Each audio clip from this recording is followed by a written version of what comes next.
ونستعينه ونستغفره ونعوذ بالله من شرور أنفسنا ومن سيئات أعمالنا من يهده الله فلا مضل له ومن يضلله فلا هادي له وأشهد أن لا إله إلا الله وأشهد أن محمدا عبده ورسوله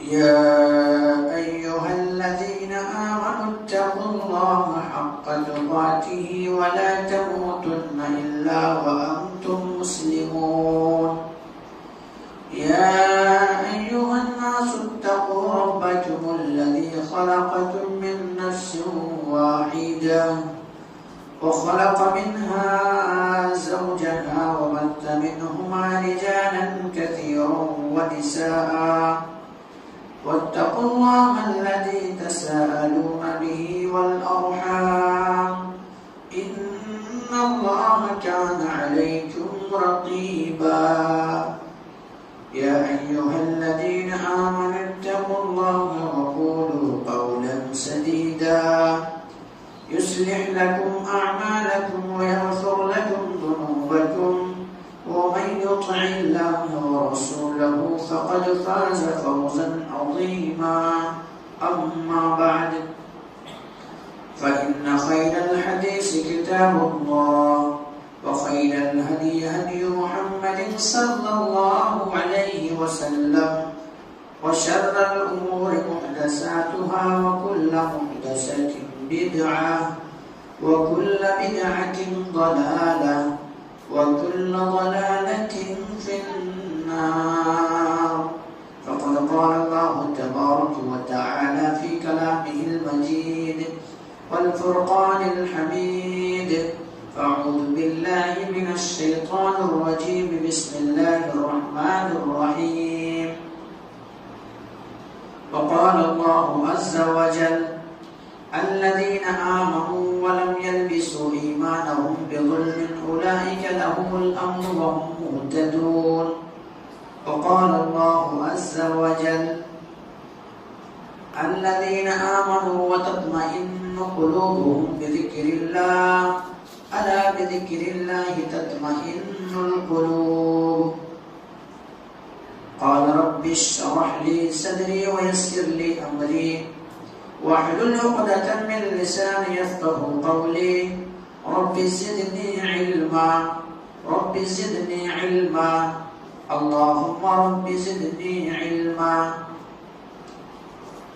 سبحانك لا علم لنا إلا ما علمتنا إنك أنت العليم الحكيم لا يكلف الله نفسا إلا وسعها لها ما كسبت وعليها ما اكتسبت ربنا لا تؤاخذنا إن نسينا أو أخطأنا ربنا ولا تحمل علينا إصرا كما حملته على الذين من قبلنا ربنا ولا تحملنا ما لا طاقة لنا به واعف عنا واغفر لنا وارحمنا أنت مولانا فانصرنا على القوم الكافرين. محترم حاضرین جمعہ، دینی اور ملی بھائیوں، عزیز بچوں، پردہ نشین خواتین اسلام، میری معزز اسلامی ماں اور بہنیں،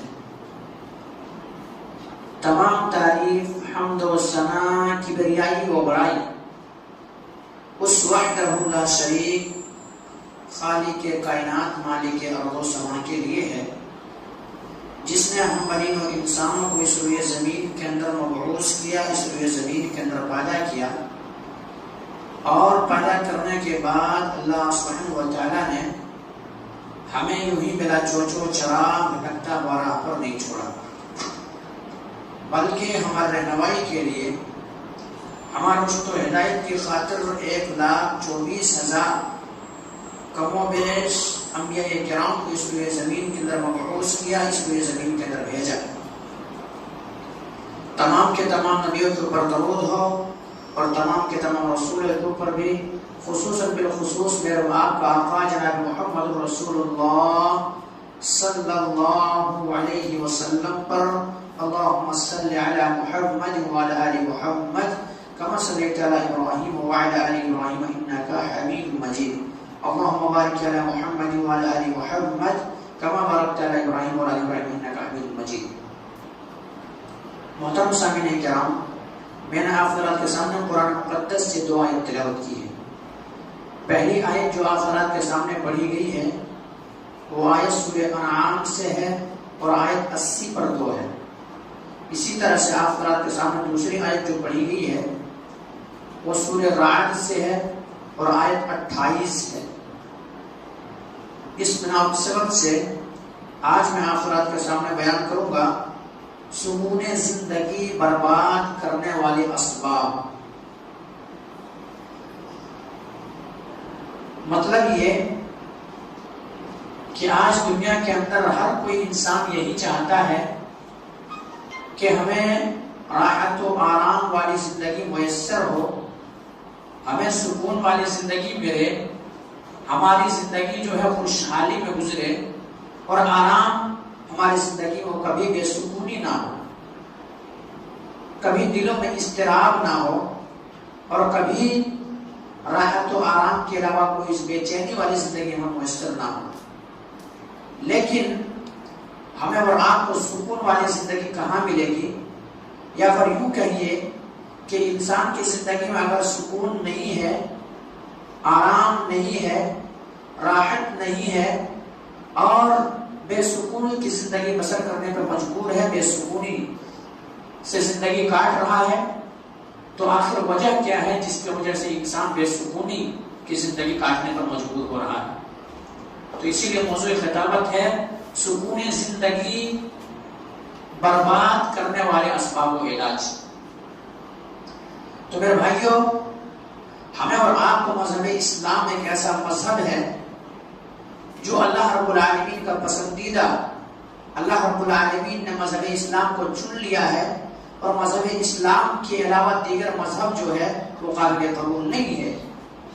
اور مذہب اسلام ایک ایسا مذہب ہے، اس کی خصوصیت یہ ہے کہ اللہ سبحانہ و تعالی ہمیں ہر موقع پر، ہر مقام پر گائیڈ کرتا ہے، رہنمائی کرتا ہے کہ ہماری زندگی کس طرح سے ہو، ہم اور آپ زندگی کیسے بسر کریں، زندگی کیسے کاٹیں، یہاں تک کہ اسلام جو ہے، مذہب اسلام، جس اسلام کو ہم اور آپ مانتے ہیں، وہ مذہب اسلام ایک ایسا مذہب ہے کہ یہاں تک کہ پیشاب و پیخانہ کرنے کا بھی طریقہ بتاتا ہے۔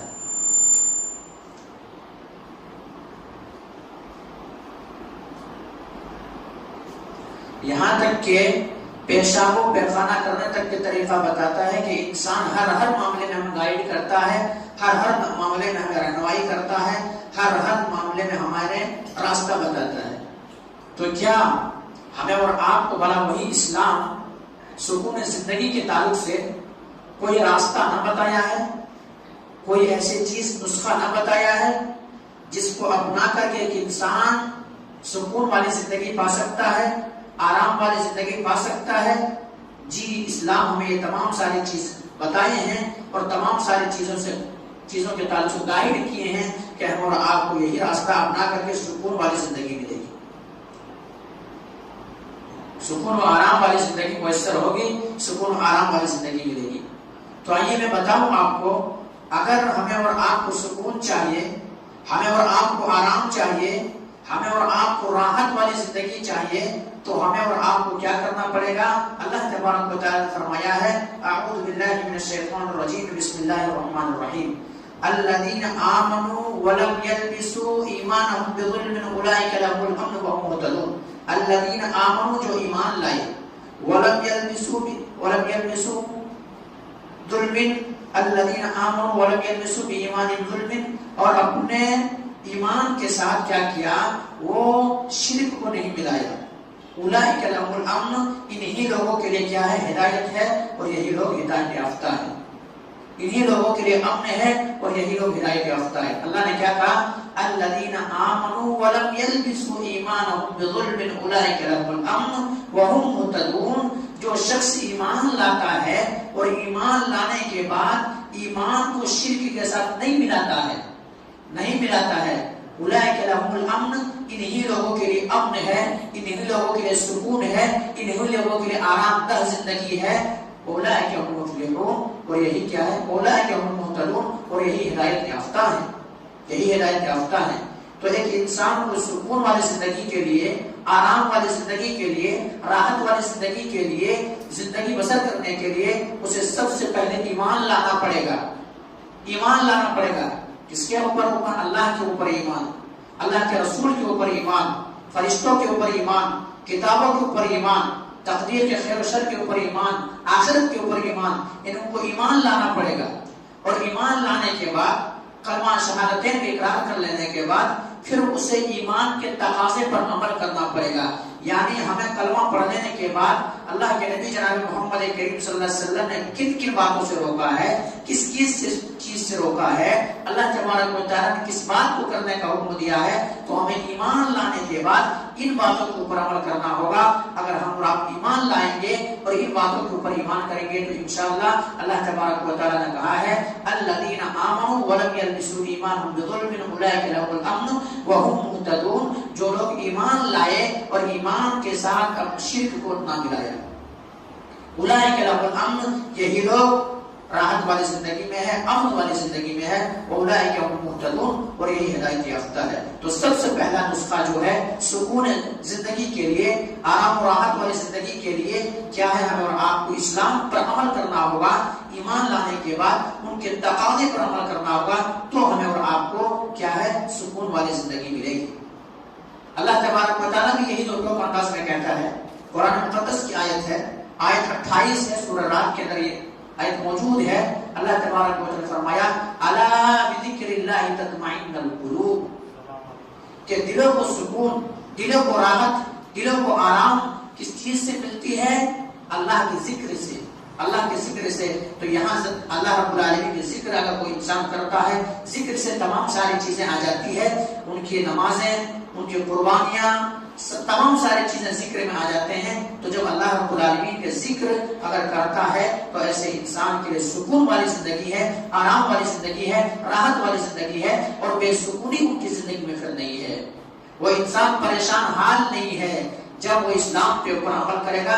اللہ نے وہی تو کہا ہے الذین آمنوا ولم یلبسوا ایمانهم بظلم اولئک لهم الامن وهم مہتدون۔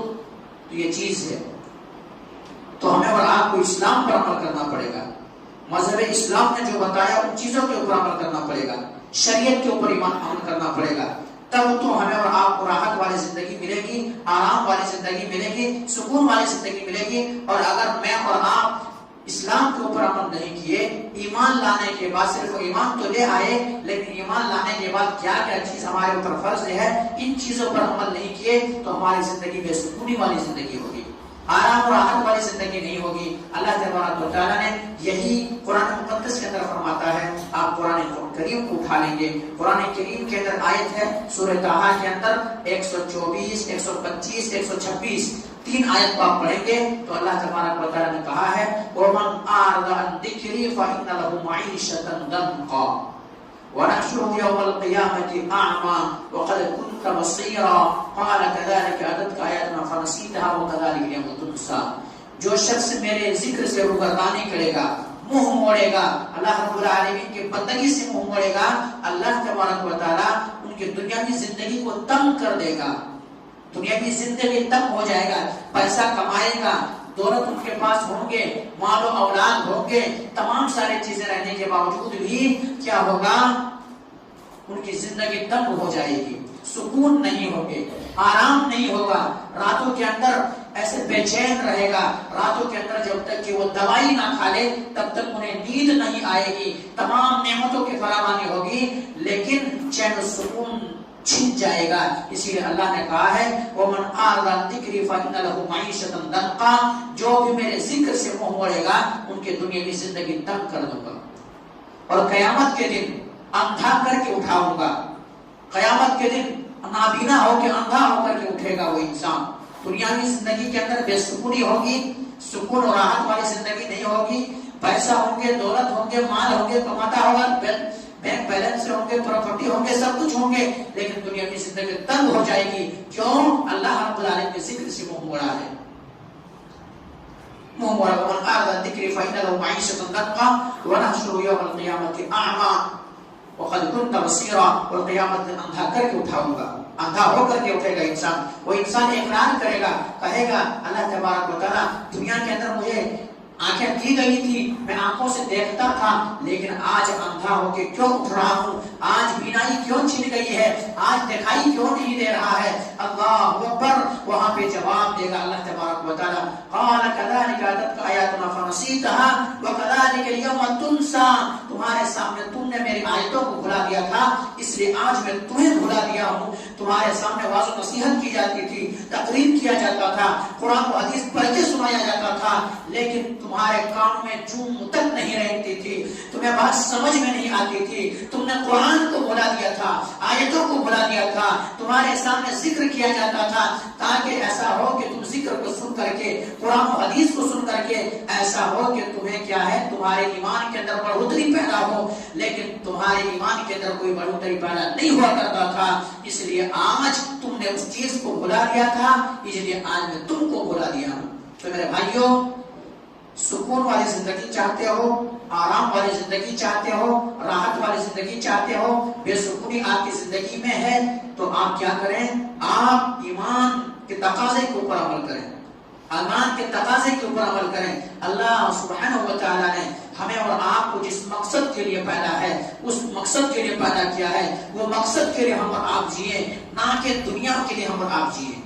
مقصد کے لیے جئیں. اور اللہ تبارک و تعالیٰ نے ہمیں اور آپ کو جس بھی اس دنیا کے اندر بھیجا ہے، ہمیں اور آپ کو اس دنیا کے اندر بھیجنے کا مطلب یہ ہے کہ ہم اللہ تبارک و تعالیٰ کو راضی کر لیں، اللہ کو خوش کر لیں، اللہ تبارک و تعالیٰ کی رضا والے کام کر لیں، اور پھر جب دنیا چھوڑیں تو اللہ تبارک و تعالیٰ ہم سے راضی ہو، اللہ تبارک و تعالیٰ ہم سے خوش ہو، اور اللہ تبارک و تعالیٰ نے جس مقصد کے لیے پیدا کیا ہے اس مقصد کے اوپر ہم اور آپ مکمل اترے ہوں، اس پر عمل کیے ہوں، تو ہمارا آپ کی زندگی راحت والی زندگی ہو.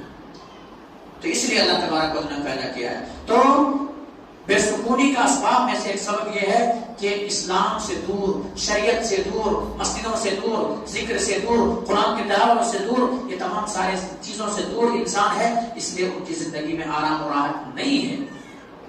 ورنہ اللہ کے نبی جناب محمد کریم صلی اللہ علیہ وسلم کی زندگی میں جب بھی کوئی مصیبت آئی، جب بھی کوئی غم آئے، آندھی و طوفان آیا، کوئی بھی چیز نبی کریم صلی اللہ علیہ وسلم کی زندگی میں آ گئے، دشمنوں کا خوف ہو، کوئی بھی چیز ہو، اللہ کے نبی جناب محمد کریم صلی اللہ علیہ وسلم ایسے گھڑی میں آرام و سکون اس چیز سے حاصل کرتے تھے. اللہ کے نبی جناب محمد کریم صلی اللہ علیہ وسلم کہا کرتے تھے، ارہنا یا بلال اقم الصلاۃ، ارہنا یا بلال اقم الصلاۃ، اے بلال آذان کہو، اور آذان کہنے کے بعد میرے دل کو سکون پہنچاؤ. کس سے؟ میرے دل کو آرام پہنچاؤ، میرے دل کو راحت پہنچاؤ. میرے دل کے اندر جو اضطراب ہے، جو مضطرب ہو گیا ہے، دل کے اندر بے سکونی جو ہے، آپ ایسا کرو، ارہنا یا بلال اقم الصلاۃ، اے بلال آذان کہو اور میرے دل کو سکون پہنچاؤ. تو یہ چیز ہے میرے بھائیوں، ہم اور آپ چاہتے ہیں کہ ہم اور آپ مسجدوں سے دور ہو کر کے، اللہ رب العالمین کی عبادت سے دور ہو کر کے، اللہ رب العالمین بندگی سے دور ہو کر کے، اللہ تبارک و تعالیٰ جس مقصد کے لیے پیدا کیا ہے اس مقصد کو بھول کر کے سکون والی زندگی ہمیں ملے گی، راحت والی زندگی ہمیں ملے گی، تو ہمیں اور آپ کو یہ زندگی کبھی نہیں مل سکتی ہے، کبھی نہیں مل سکتی ہے. سکون والی زندگی چاہیے، آرام والی زندگی چاہیے، تو ہمیں اور آپ کو مذہب اسلام نے جو طریقہ بتایا ہے، نبی کریم صلی اللہ علیہ وسلم جو طریقہ بتائے ہیں، صحابہ کرام جس طریقے پہ چلے ہیں، اس طریقے پر اگر چلیں گے، نبی کریم صلی اللہ علیہ وسلم کا جو طریقہ ہے اس طریقے کو اپنائیں گے، تب تو ہمیں راحت والی زندگی ملے گی، آرام والی زندگی ملے گی، سکون والی زندگی ملے گی. ورنہ پھر راحت و آرام والی زندگی ہماری زندگی میں نہیں ہوگی. اس لیے اللہ کے نبی جناب محمد کریم صلی اللہ علیہ وسلم کی زبان اطہر سے یہی بات نکلتی تھی، ارہنا یا بلال اقم الصلاۃ، اے بلال آذان کہو میرے دلوں کو سکون پہنچا. آج ہم اور آپ سکون چاہ رہے ہیں اس چیز کو چھوڑ کر کے، آج ہم اور آپ آرام چاہ رہے ہیں اس چیز کو چھوڑ کر کے، تو ایسی چیزوں سے سکون نہیں ملے. آج انسان کے پاس مال ہے، دولت ہے، پراپرٹی ہے، صاحب سلطنت ہے، سب کچھ ہے، لیکن آرام نہیں ہے، تو یہی زندگی ہے. کیونکہ اللہ تبارک و تعالیٰ فرمایا وَمَنْ أَعْرَضَ عَنْ ذِكْرِي فَإِنَّ لَهُ مَعِيشَةً ضَنْكًا. ہم ایسا کریں گے کہ ان کے دنیاوی زندگی کو تنگ کر دیں گے، خوشحال نہیں رہے گا وہ بندہ، تنگ کر دیں گے. تو دنیاوی زندگی ہمارا آپ کی تنگ ہے، تو ہمیں اور آپ کو اگر آرام چاہیے، سکون چاہیے، تو کیا کرنا پڑے گا؟ اسلام نے جو طریقے بتلائے ہیں ان طریقوں پہ عمل کرنا پڑے گا. پہلا اصول، پہلا طریقہ، پہلا اصول اور پہلا طریقہ. دوسرا، ہمیں اور آپ کو اللہ تبارک و تعالیٰ نے جو دیا ہے، یعنی کام و کاج کرنے کے بعد، محنت کرنے کے بعد، مشقت کرنے کے بعد، کوشش کرنے کے بعد، سب کچھ کیے، محنت و مشقت کیے، جتنا ہونا تھا اتنا کوشش کیے، اب اس کے باوجود بھی ہمیں اور آپ کو جو ملا ہے اس پر صبر کرنا، جو مل گیا ہے اسی پر قناعت کرنا، اسی پہ صبر کرنا. ایسا نہیں کہ اب جو ملا ہے دوسرے جو مالدار ہے اس شخص کو دیکھ دیکھ کر کے، اس کو دیکھ دیکھ کر کے کہ ان کے پاس کتنا جائیداد ہے، ان کے پاس کتنا مال ہے، ان کے پاس یہ چیزیں ہیں، ان کے پاس یہ چیزیں ہیں، پھر ایسا اگر آپ کی زندگی میں ہوگی تو سکون ختم ہو جائے گی.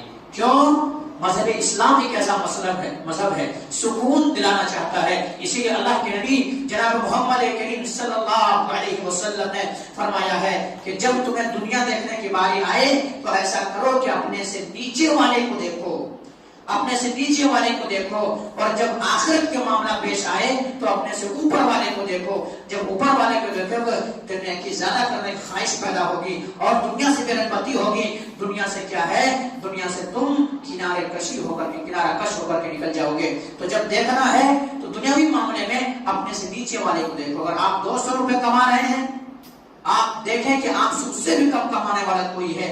جب ایسا دیکھیں گے تو آپ کی زندگی میں سکون ہوگا، آرام ہوگا. ورنہ آپ کی زندگی میں آپ کم کما رہے ہیں، آپ کروڑ پتی کو دیکھ رہے ہیں، آپ کم کما رہے ہیں، آپ جن کے پاس جائیداد ہے، مال ہے، دولت ہے، سلطنت ہے، ساری چیزیں ان کو دیکھیں گے، تب آپ کی زندگی کے اندر سکون و آرام نہیں رہیں گے. تو یہی چیز ہے کہ ہم اور آپ کو جو مل رہا ہے اس پر صبر کرنا، اس پر اللہ رب العالمین کی شکر گزاری کرنا اور اللہ تبارک و تعالیٰ کی بندگی کرنا. اللہ تبارک و تعالیٰ نے یہی تو کہا ہے. اور جب ہم اور آپ جو مل رہا ہے اس پر کیا کریں گے؟ شکر گزاری کریں گے، صبر کریں گے، قناعت کریں گے. تو اللہ کا وعدہ ہے، اللہ کا فرمان ہے، زبان تو میری ہے لیکن فرمان عرش والا کا ہے. اللہ تبارک و تعالیٰ فرماتا ہے اعوذ باللہ من الشیطان الرجیم بسم اللہ الرحمن الرحیم وَإِن تَعَدَّنَ رَبُّكُمْ لَئِن شَكَرْتُمْ لَأَزِيدَنَّكُمْ وَلَئِن كَفَرْتُمْ إِنَّ عَذَابِي لَشَدِيدٌ. اگر تم شکر گزاری کرو گے تو اللہ سبحانہ و تعالیٰ تمہیں مزید دے گا اور تمہارے مال کے اندر فراوانی ہوگی، اولاد کے اندر فراوانی ہوگی،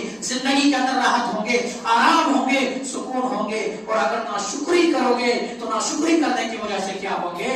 جو ہے اللہ رب العالمین کفر کرنے والے نعمتوں کو چھین لے گا اور کفر کرنے والے کو پسند نہیں کرتا ہے.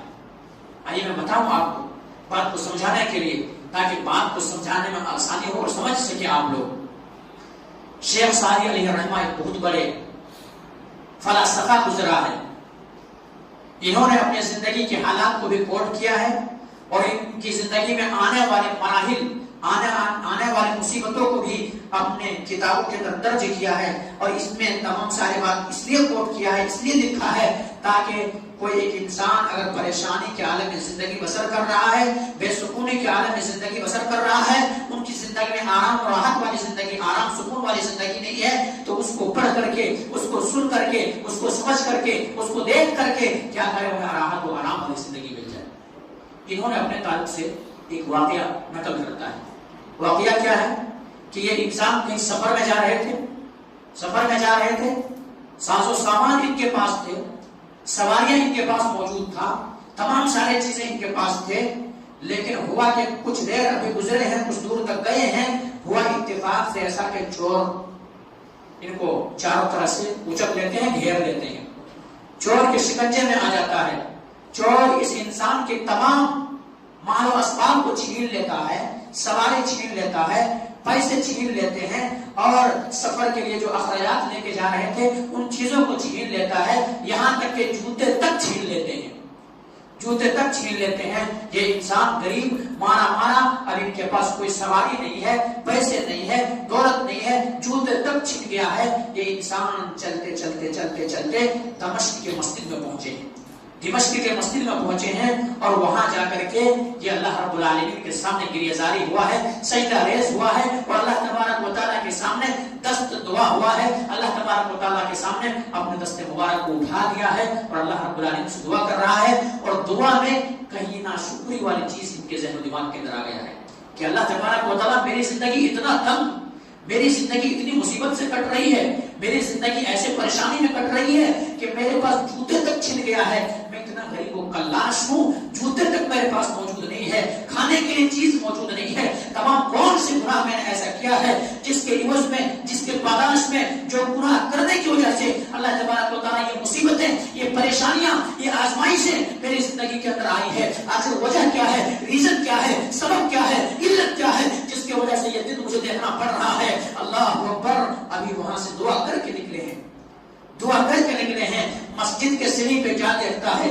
کہ ایک انسان ہے، ان کے پاس پاؤں بھی نہیں ہے، ان کے پاس پاؤں بھی نہیں ہے، رینگتے ہوئے چل رہا ہے اور مسجد کے صحن پہ بیٹھا ہوا ہے، سیڑھی پہ بیٹھا ہوا ہے، دھوپ ہے لیکن ان کے باوجود بھی رینگتا ہوا، ہاتھ اور پاؤں کے سہارے سے ٹیکتا ہوا مسجد کے سیڑھی کو چڑھ رہا ہے۔ اللہ رب العالمین کو فوراً یاد کرتا ہے شیخ سعدی رحمۃ اللہ علیہ اور کہتے ہیں کہ اللہ تبارک و تعالیٰ، میں بہت بہتر حالت میں تم نے مجھے رکھا ہے، بہت اچھے حالت میں مجھے رکھا ہے، اللہ تبارک و تعالیٰ مال اگر چھن گیا ہے کوئی بات نہیں، مال تو پھر آ سکتا ہے، سواری چھن گئی ہے سواری تو آ سکتی ہے، دولت چھن گیا ہے دولت تو آ سکتا ہے، میرے صحت تو ہے، تندرست و توانا تو ہوں، اللہ تبارک و تعالیٰ صحت کی نعمت سے تو نے نوازا ہے، اس بندے جیسا اگر میرے حال کر دیے ہوتے، اگر میرے بھی پاؤں سلامت نہیں ہوتے، اگر مجھے بھی رینگ کے چلنا پڑتا اور اس طرح سے ہماری زندگی ہوتی، تب پھر ہماری زندگی کیسی ہوتی۔ فوراً اپنے سے نیچے والے کو دیکھے، کس کو دیکھے؟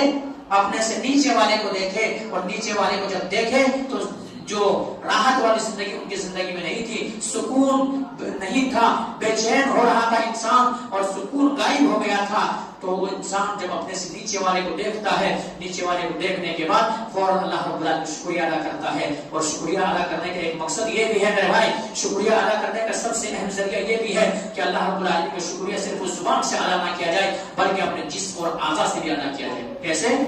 اللہ کے نبی جناب محمد کریم صلی اللہ علیہ وسلم جب رات کے اندر کھڑے ہوتے تھے، رات کے اندر کھڑے ہوتے تھے، قیام کے لیے کھڑے ہوتے تھے، نماز کے لیے کھڑے ہوتے تھے، تو نبی اکرم جناب محمد کریم صلی اللہ علیہ وسلم کے پاؤں اکرم پھول جایا کرتا تھا، نبی کریم صلی اللہ علیہ وسلم کے پاؤں کے اندر ورم آ جایا کرتا تھا، نبی کریم صلی اللہ علیہ وسلم کے پاؤں پھٹ جایا کرتے تھے۔ نبی کریم جناب محمد کریم صلی اللہ علیہ وسلم سے سوال کیا گیا، استفسار کیا گیا، پوچھا گیا۔ حضرت عائشہ رضی اللہ تعالیٰ عنہ سوال کرتی ہے، پوچھتی ہے کہ اللہ کے نبی جناب محمد کریم صلی اللہ علیہ وسلم، آپ تو بخشے بخشائے ہیں، آپ تمام گناہوں سے مبرہ ہیں، تمام گناہوں سے پاک ہے، اللہ تبارک و تعالیٰ نے آپ کے تمام گناہوں کو معاف کر دیا ہے، لیکن اللہ کے نبی جناب محمد کریم صلی اللہ علیہ وسلم، میرے سرتاج میرے آقا جناب محمد کریم صلی اللہ علیہ وسلم، آپ بھلا اس طرح سے عبادت کیوں کرتے ہیں کہ آپ کے پاؤں کے اندر ورم آ جاتا ہے، پاؤں سوج جاتا ہے، پاؤں پھٹ جاتا ہے؟ اللہ کے نبی جناب محمد کریم صلی اللہ علیہ وسلم نے فرمایا، افلا اکون عبدا شکورا، اے عائشہ کیا میں اللہ رب العالمین کا شکر گزار بندہ نہ بن جاؤں، اللہ رب العالمین کا شکریہ ادا کرنے والا بندہ نہ بن جاؤں؟ اس لیے میں شکر گزاری کے طور پر اللہ رب العالمین کو خوش کرنے کے لیے، اللہ تبارک و تعالیٰ کو راضی کرنے کے لیے، شکر گزار بندے بننے کے لیے میں ایسا کام کر رہا، ایسی عبادتیں کر رہا ہوں۔ اللہ نے کیا کہا تھا؟ وَإِذْ تَأَذَّنَ رَبُّكُمْ لَئِن شَكَرْتُمْ لَأَزِيدَنَّكُمْ وَلَئِن كَفَرْتُمْ إِنَّ عَذَابِي لَشَدِيدٌ، اگر تم شکر گزاری کرو گے تو اللہ تبارک و تعالیٰ تمہیں مزید دولت سے نوازے گا، مزید دے گا، اور اگر ناشکری کرو گے تو تمہاری کیا ہے، سکون تک چھین جائے گی، اور اللہ تبارک و تعالیٰ ناشکری کو پسند نہیں کرتا ہے۔ تو شکر گزاری کیا دیکھا شیخ سعدی علیہ الرحمٰن نے، کیا دیکھا؟ اللہ رب العالمین کو شکر ادا کیا، شکر ادا کیا۔ جب ایسے شکر گزاری ہوگی اور جو آپ کو ملے گا اسی پر صبر کریں گے، قناعت کریں گے، تو پھر آپ کی زندگی بے سکون آپ کبھی نہیں رہ سکتے، آپ کو سکون والی زندگی ہوگی۔ اسی طرح سے میرے بھائیو، انسان کی زندگی میں جب لالچ آ جائے تو پھر چین و سکون چھن جاتا ہے، آرام چھن جاتا ہے، سکون والی زندگی میسر نہیں ہو سکتا ہے۔ اس لیے انسان کو زیادہ لالچ بھی نہیں کرنا چاہیے۔ لالچ